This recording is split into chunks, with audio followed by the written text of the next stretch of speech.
el apóstol Pablo dice: bendecid a los que os persiguen, bendecid y no maldigáis. Y en el versículo 17 dice: no paguéis a nadie mal por mal, procurad lo bueno delante de todos los hombres.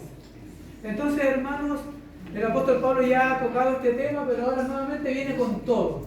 En los últimos 3 versículos de este capítulo viene con todo. No nos olvidemos que el punto de partida de Romanos 12 es: os ruego, hermanos, por las misericordias de Dios, que presentéis vuestros cuerpos en sacrificio vivo, santo, agradable al Señor.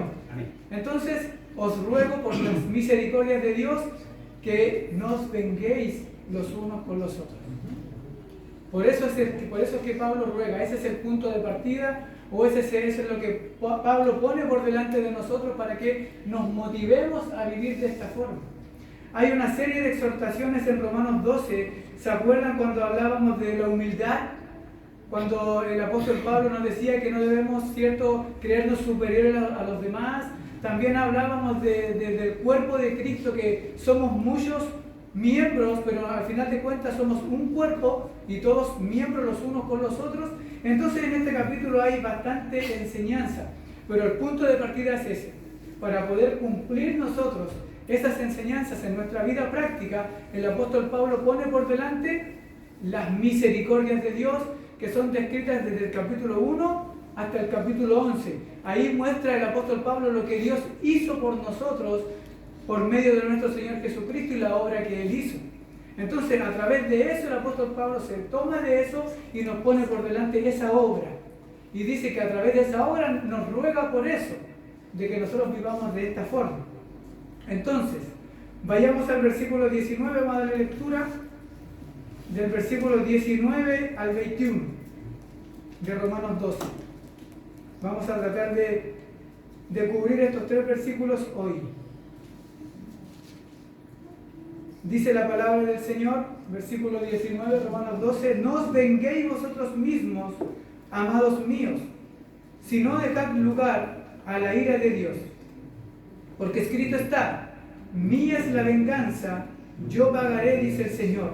Así que, si tu enemigo tuviere hambre, dale de comer. Si tuviere sed, dale de beber. Pues haciendo esto, ascuas de fuego amontonará sobre su cabeza. No seas vencido de lo malo, sino vence con el bien el mal. Y esta es la bendición, hermanos, de a veces ir versículo a versículo. Porque no es que nos enfoquemos solamente en un grupo, hermanos. Ir versículo a versículo aborda todo. Aquí ya se ha expuesto expositivamente Romanos, nuestro pastor, Romanos, Efesios, y mucha palabra se ha expuesto expositivamente. Y esa es la bendición de eso, de que la palabra fluya de esa forma. Expositivamente no es que nos fijemos en un grupo, en 2 o en 3, sino que expositivamente le cae al que le caiga, porque eso es lo que tocó hoy, ¿me entienden? Entonces este es el tierno llamado, queridos hermanos, del apóstol Pablo. Versículo 19: no os venguéis vosotros mismos, amados míos. Un tierno llamado pastoral del apóstol Pablo. Es como que si nos llamara y nos rogara y nos dijera: no, hermanos, no se venguen entre ustedes, no se venguen ustedes mismos. Es algo similar al llamado del apóstol cuando nos llama a la santidad en el capítulo 12, pero en el versículo 1 nos dice: así que, hermanos, os ruego, rogando con un corazón de pastor, os ruego, hermanos, por las misericordias de Dios ya descritas, como lo sabemos desde el capítulo 1 al 11, que presenten vuestros cuerpos en sacrificio vivo, santo, agradable a Dios, que es vuestro culto racional. Ya el apóstol Pablo nos ha venido diciendo que por las misericordias de Dios nos llama a no conformarnos a este siglo. En el versículo 2, por las misericordias nos llama a que no nos conformemos, no nos sigamos la corriente de este mundo, dice el apóstol Pablo. No se conformen a este mundo, no sean moldeados, también se puede decir, a este mundo. También por las misericordias de Dios, Pablo nos llama a no ser altivos, a no creernos más importantes que los demás. Y para esto explica la función del cuerpo. Lo dijimos, que somos muchos miembros, Todos tenemos una diferente función, pero al final de cuentas somos un solo cuerpo. Y todos somos miembros los unos de los otros. Entonces debemos servirnos los unos a los otros. No debemos creernos superiores a los demás. Ninguno de los que está aquí debe creerse superior a los demás o pensar que es superior a los demás. Porque somos un cuerpo. Somos muchos miembros, pero somos un cuerpo. Y cada miembro debe servir al otro. También por las misericordias de Dios nos llama el apóstol Pablo a mostrar amor, no fingido, y amarnos los unos a los otros con amor fraternal. El amor fraternal, hermanos, significa amor de hermanos. Somos llamados también por las misericordias de Dios a tener diligencia y a no ser perezosos. Ese es el punto de partida, las misericordias de Dios. Por eso que el apóstol Pablo ruega por estas cosas. A no ser perezosos, a ser fervientes en espíritu, a compartir con las necesidades de los santos. Pero también somos llamados por las misericordias de Dios a no vengarnos por nuestros propios medios. Eso es lo que nos toca hoy. Versículos 19, 20 y 21. Esta exhortación es esencial en el capítulo, ya que se repite la idea y abarca varios versículos. Pablo le da un énfasis grande. Versículo 14, el apóstol Pablo dice: bendecid y no maldigáis. ¿Por qué dice eso? Porque nosotros fuimos llamados a heredar bendición. Por ende debemos dar bendición. En el versículo 17 dice: no paguemos a nadie mal por mal. Versículo 19, no os venguéis vosotros mismos. Versículo 21, no seáis vencidos de lo malo. Entonces hay un énfasis importante en este capítulo, hermanos, sobre esta parte, sobre esta área en nuestra vida. Dicen por ahí que la venganza es dulce y no engorda. Dicen eso, la venganza es dulce y no engorda. Pero hermano, porque a veces nosotros sentimos eso, ese deseo de que cuando nos hacen algún daño o cuando nos ofenden, queremos nosotros ver la retribución en el otro, en aquel que nos ha ofendido, en aquel que nos ha dañado. Eso como que viene dentro de nuestro ADN, está en nosotros. Pero el apóstol Pablo dice que no. La palabra dice algo diferente. No nos venguemos nosotros mismos. Este énfasis que Pablo nos exhorta es porque quizás en la iglesia de Roma, hermano, algunos de los miembros necesitaban mucho esta exhortación. Por otro lado, se dice que el que escribió esta carta, el apóstol Pablo, había sido bendecido con un carácter amoroso. Se trataba de un hombre quien con toda su alma había ingresado en la tarea de solidarizarse y perdonar, visto el perdón que él mismo había recibido de parte de Dios. ¿Cuántos saben de los que estamos aquí que Dios nos ha perdonado? Amén. Y nos ha perdonado mucho. Amén. Y además, había visto con sus propios ojos cómo Esteban reaccionó cuando lo apedreaban. Esteban dijo, y Pablo escuchó: Señor, no le tomes en cuenta este pecado. Los discípulos tuvieron la dicha de ver a Jesús. Los 12 discípulos, ¿se acuerdan? Cuando Pedro vio cómo reaccionó Jesús, cuando lo escupían, cuando lo golpeaban, cuando llevaban la cruz, los discípulos tuvieron esa dicha de ver a Jesús cómo reaccionaba. Por eso que Pedro dice que Él nos ha dejado ejemplo en este sentido para que sigamos sus pisadas. Pero el apóstol Pablo vio a Esteban. Hermanos, una de las cosas que a veces nos pasa, que a mí me pasó personalmente y me ha pasado, es ver actitudes de nuestros hermanos o de los hermanos cristianos, que cuando viene iluminación a nuestra vida por el Espíritu Santo, por medio de su palabra, uno recuerda: el hermano hizo esto muy bueno la otra vez, el hermano actuó de esta forma la otra vez, y nosotros no lo entendemos en el momento. ¿Qué es lo que se le pasó al apóstol Pablo? El apóstol Pablo vio esto, vio cómo Esteban reaccionó, y vio cuando a Esteban lo estaban apedreando, y vio y escuchó cuando Esteban dijo: Señor, no le tomes en cuenta este pecado. Pero ¿qué le pasó al apóstol Pablo? Siguió en lo suyo. Él siguió en lo suyo, porque después andaba buscando cartas y quería ir a encarcelar a los hermanos, hasta que le sale el encuentro del Señor Jesús camino a Damasco. Y ahí el apóstol Pablo, yo estoy seguro que se acordó cómo su hermano Esteban actuó cuando lo estaban apedreando. Entonces, querido hermano, lo mismo que le pasó al carcelero, eso aunque ha quedado impactado en mi vida. Porque el carcelero también vio cómo el apóstol Pablo, en vez de arrancarlo, en vez de hacer cualquier otra cosa, le dijo: no te hagan daño, porque estamos todos aquí. El testimonio, hermanos, es algo súper importante, pero no salva. No salva. El testimonio es algo súper importante. Que Dios nos ayude. Que Dios nos ayude, hermanos, en este sentido, en nuestro trabajo. A veces le hemos fallado al Señor. Le hemos fallado al Señor. Cuando le fallamos al Señor, para poder nosotros seguir caminando en fe, en una vida victoriosa, ¿qué es lo que debemos hacer? Humillarnos, arrepentirnos y aceptar la disciplina. Aceptar la disciplina. Si aceptamos la disciplina, hermanos, y si nos arrepentimos y nuestro corazón se vuelca en arrepentimiento, sigamos para adelante. Sigamos para adelante. Hechos 7, 54 al 60, lo que estábamos hablando. Oyendo estas cosas, se enfurecían. ¿Cuáles cosas? Las que Esteban habló, cuando habló de la providencia de Dios desde Abraham hacia adelante y cómo ellos rechazaron al Mesías. Oyendo estas cosas, se enfurecían en sus corazones y crujían los dientes contra él. Pero Esteban, lleno del Espíritu Santo, puesto los ojos en el cielo, vio la gloria de Dios y a Jesús que estaba a la diestra de Dios. Y dijo: he aquí veo los cielos abiertos y al Hijo del Hombre que está a la diestra de Dios.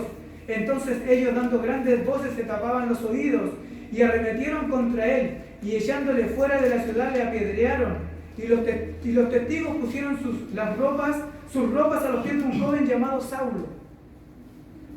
Y apedreaban a Esteban mientras él invocaba y decía: Señor Jesús, recibe mi espíritu. Y puesto de rodillas clamó a gran voz: Señor, no le tomes en cuenta este pecado. Y habiendo dicho esto, durmió. Qué tremendo, hermanos. En ese entonces, para Saulo ver este testimonio y la piedad de Esteban, no fue nada tremendo. Porque en Hechos 9, versículos 1 y 2, Saulo, aún respirando amenazas y muerte contra los discípulos del Señor, vino al sumo sacerdote. O sea, ya había pasado esto, ya Saulo había visto esto y siguió en lo suyo. Y le pidió cartas para las sinagogas de Damasco, a fin de que si hallase algún hombre o mujer de este camino, los trajese preso. Pero cuando Jesús le sale al encuentro a Saulo, vino todo este recuerdo, hermanos. Todo este recuerdo de lo que hizo Esteban, cómo actuó Esteban. Y por eso que Pablo enfatiza que no debemos buscar venganza por nuestros propios medios. Versículo 19. No os venguéis vosotros mismos, amados míos, sino dejad lugar a la ira de Dios, porque escrito está: mía es la venganza, yo pagaré, dice el Señor. Dijimos que el que escribió esta carta había sido muy bendecido, el apóstol Pablo, con un carácter amoroso, y que había ingresado en esa tarea. Es una hermosa tarea. Es una hermosa tarea, hermanos, de solidarizarse y perdonar a los demás, visto el perdón que nosotros mismos hemos recibido. Por eso que es muy importante, hermanos, en este aspecto saber de qué fuimos perdonados. ¿De qué fuimos perdonados? Si eso no está claro en nuestra mente, va a ser muy difícil que nosotros logremos perdonar a los demás. Jesús ilustra una parábola de una persona que no sabe del perdón. Mateo 18, vamos a ir a Mateo 18.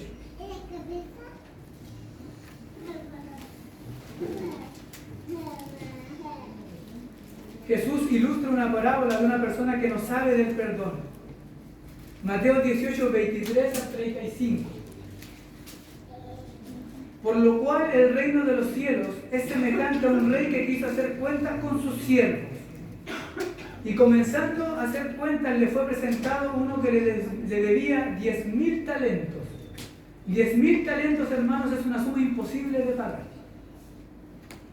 Y esto es equivalente, hermanos, a lo que tú y yo y todos nosotros los que estamos acá no podíamos pagar. 10.000 talentos es una suma imposible de pagar, porque un talento equivale, hermano, a 6.000 denarios. Imagínense, esta persona debía 10.000 talentos. Y un talento, uno solo, equivale a 6.000 denarios. Un denario es aproximadamente el salario de un día. O sea, hermanos, 10.000 talentos es imposible de pagar ni aunque uno tuviera 1.000 años de vida. Versículo 25. A este, como no pudo pagar, obviamente no pudo pagar porque era una deuda muy grande, ordenó su señor venderle y a su mujer e hijos y todo lo que tenía para que le pagase esa deuda.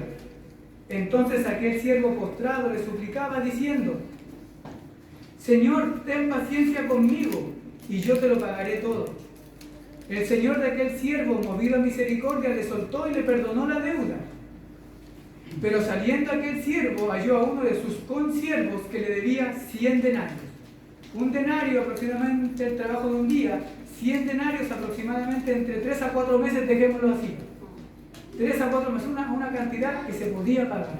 En comparación, hermanos, con los 10.000 talentos, es algo insignificante. O sea, lo que Dios nos perdonó a nosotros es una cantidad enorme. Lo que las personas hacen contra nosotros es una cantidad pequeña. Por eso, 100 denarios es equivalente a 4 meses de trabajo aproximadamente. Es importante, sí, pero en relación a la primera deuda, es una deuda insignificante.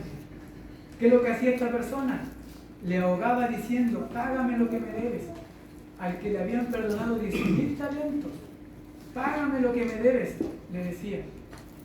Entonces su consiervo, postrándose a sus pies, le rogaba diciendo: ten paciencia conmigo y yo te lo pagaré todo. Mas él no quiso, sino fue y le echó en la cárcel hasta que pagase la deuda. Viendo sus consiervos lo que pasaba, se entristecieron mucho y le refirieron a su señor todo lo que había pasado. Entonces, llamándole su señor, le dijo: siervo malvado, toda aquella deuda te perdoné porque me rogaste.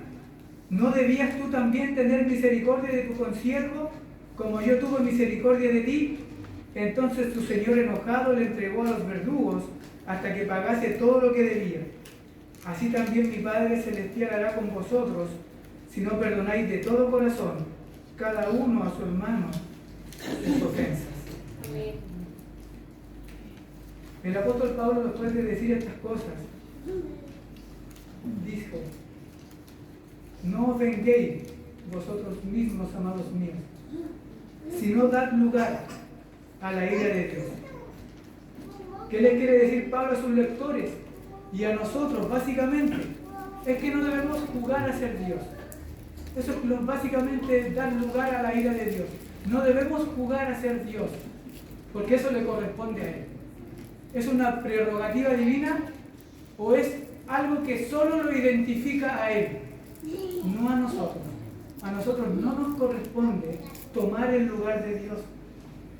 Básicamente eso significa dar lugar a la ira de Dios, para que lo logremos entender. No debemos jugar a ser Dios. Debemos abstenernos de eso, de usurpar ese lugar de importancia o esa decisión que solo le pertenece a Él.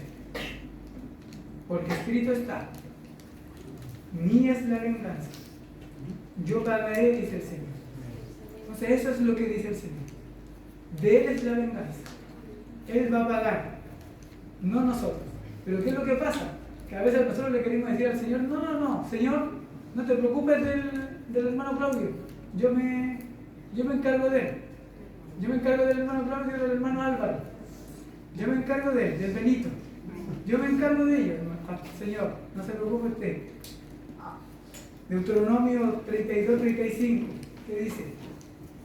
Mía es la venganza y la retribución. A su tiempo su pie resbalará, porque el día de su aflicción está cercano, y lo que le está preparado se apresurará. ¿Vieron? En el versículo paralelo ahí, donde confirmamos que es Dios, el dueño de esa retribución. Él es. ¿Qué hizo Jesús en el día de su sufrimiento? En vez de vengarse, se entregó al que juzga con justicia. Primera de Pedro 2:23. Quien cuando le maldecían, no respondía con maldición. Cuando padecía, no amenazaba, sino encomendaba la causa al que juzga justamente. Y miren estas hermosas palabras, hermanos, del Salmo 37, que es el mismo pensamiento. Vayamos ahí al Salmo 37.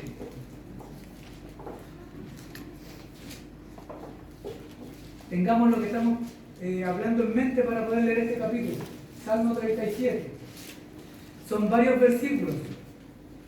Miren, no te impacientes a causa de los malignos, ni tengas envidia de los que hacen iniquidad, porque como hierba serán pronto cortados, y como la hierba verde se secarán. Confía en Jehová y haz el bien, y habitarás en la tierra, y te apacentarás de la verdad. Vamos a seguir, pero déjenme parar ahí un ratito. Y te apacentarás de la verdad. A veces uno, hermanos, de verdad, que uno se sacia de venganza. Uno se sacia, hermano, queriendo ver el daño recibido, retribuido. Es de verdad. No estoy diciendo ninguna otra cosa extraña que yo no lo haya sentido. Pero hay que luchar en contra de eso. Tenemos que luchar en contra de esas cosas. Y te apacentarás de la verdad, o sea, te alimentarás de la verdad. Confía en Jehová y haz el bien. Confía. O sea, por eso que dice el apóstol Pablo, no os venguéis vosotros mismos. O sea, dale lugar a la ira de Dios. Confía en Dios. Confía en el Señor. Y en el versículo 3 del capítulo 37 de los Salmos, confía en Jehová y haz el bien. Y habitarás en la tierra y te apacentarás. O sea, te alimentarás. Te alimentarás de la verdad. Deleítate a sí mismo en Jehová, y Él te concederá las peticiones de tu corazón.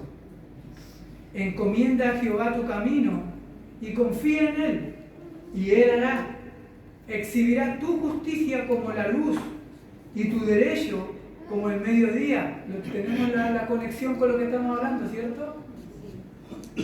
Guarda silencio ante Jehová y espera en Él. No te alteres con motivo del que prospera en su camino, por el hombre que hace maldades.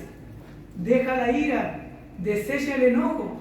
No te excites en manera alguna a hacer lo malo, porque los malignos serán destruidos, pero los que esperan en Jehová, ellos heredarán la tierra. Pues de aquí a un poco no existirá el malo. Mira, observarás su lugar y no estará allí. Pero los mansos heredarán la tierra y se recrearán con abundancia de paz. Maquina el impío contra el justo y cruje contra él sus dientes. El Señor se reirá de él, porque ve que viene su día.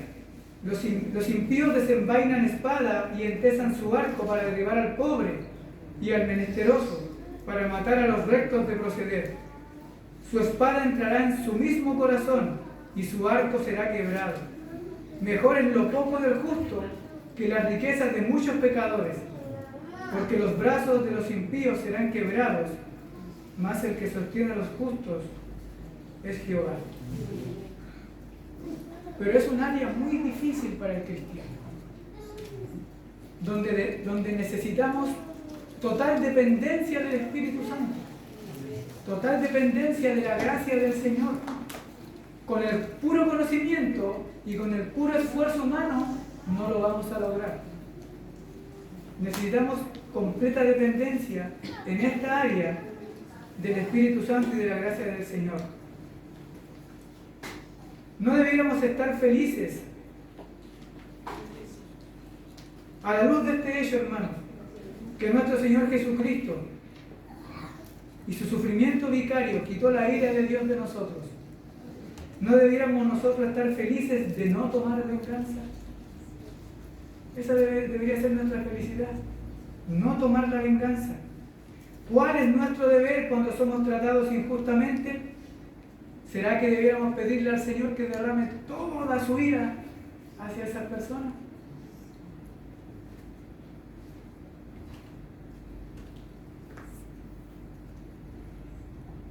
¿Es esto lo que el apóstol Pablo quiere decir cuando dice dejar lugar a la ira de Dios? ¿Será que nosotros debiéramos hacer eso?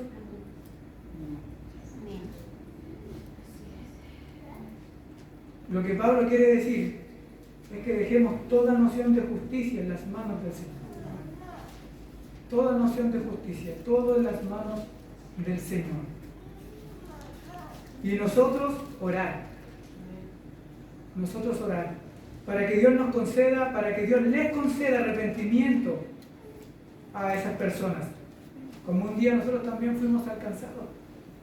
Un día nosotros también fuimos alcanzados, hermanos. ¿Y cuánto daño también hicimos? Un día esa misericordia también llegó hacia nosotros. Por lo tanto, en vez de tomar venganza, el deber y el gozo del cristiano es devolver bien por mal. Porque el día de la retribución divina no ha llegado aún. Y tampoco tenemos el derecho de tomar venganza por nuestras manos, ni creer que somos magistrados civiles. Por ende dice el versículo 20, así que si tu enemigo tuviere hambre, dale de comer. Si tuviere sed, dale de beber. Pues haciendo esto, ascuas de fuego amontonarás sobre su cabeza. Veamos Proverbios 25. Proverbios 25, versículos 21 y 22.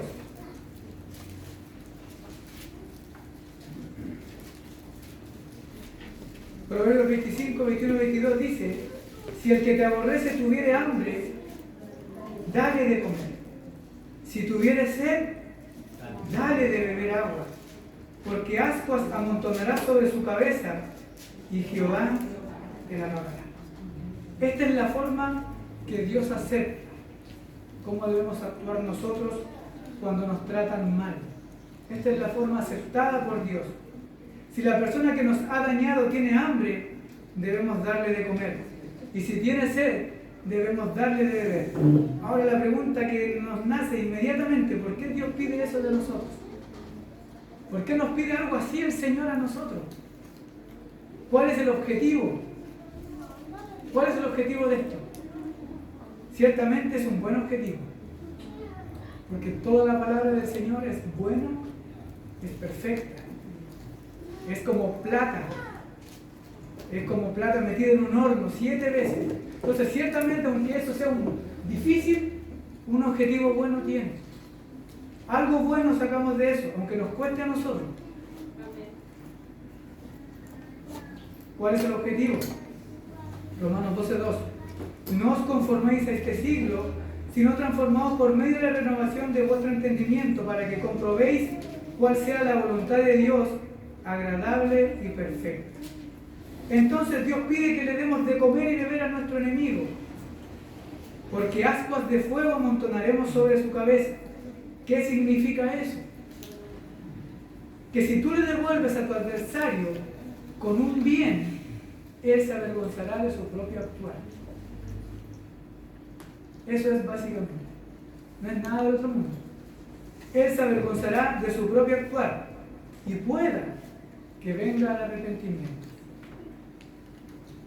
Ascuas de fuego sobre su cabeza significa que el enemigo se avergonzará de sí mismo al recibir un bien de una persona que él ha tratado mal. La conducta piadosa del ofendido al devolver bien por mal tiene ese efecto. Tiene ese efecto poderoso. Es un efecto poderoso, hermanos. Una forma de que las personas vengan al arrepentimiento es esa. No devolverle mal por mal. Porque después, ¿cómo le vamos a predicar? Si imagina usted un adversario, un enemigo, me imagino que usted a su edad ya ha tenido alguna experiencia así.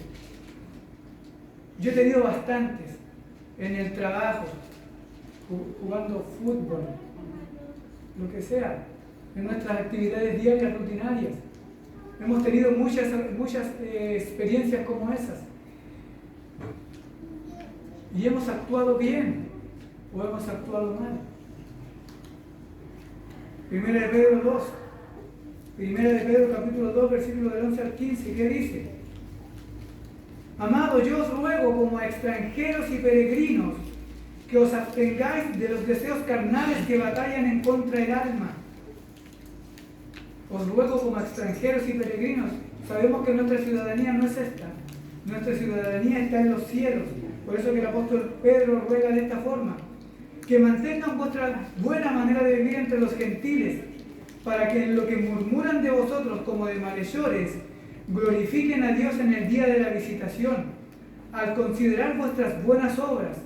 Por causa del Señor, someteos a toda institución humana, ya sea al rey como a superior, y a los gobernadores como por él enviados, para castigo de los malhechores y alabanza de los que hacen el bien, porque esta es la voluntad de Dios, que haciendo bien hagáis callar la ignorancia de los hombres insensatos. Y esto nos lleva al versículo 21, el último versículo.